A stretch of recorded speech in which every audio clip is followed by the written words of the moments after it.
সাথে নিয়ে গেছে। আল্লাহ জান্নাতের ফেরদাউস দান করেন, জীবন আল্লাহর পথে কাটাইছেন। আর সবচেয়ে মজা বাবা শেষ প্রোগ্রামটা শুরু করে দিয়েছে। মানুষ তো মারা যায়। শারীরিক অবস্থা লাস্টে খুব খারাপ ছিল, দিন আর বলছে লাস্টের দিন তোর আবার যদি পথে ঘাটে করে যায় তাহলে হয়তো একটা মান সম্মানের বিষয় বিরোধী পথে ঘাটে করে যায়।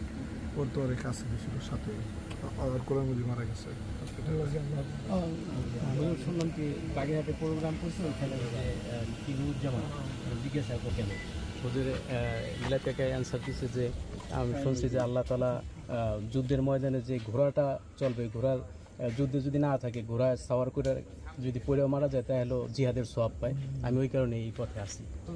ডাক্তার আমাকে নিষেধ করছে, তারপরে খুব অসুস্থ হয়েছিল।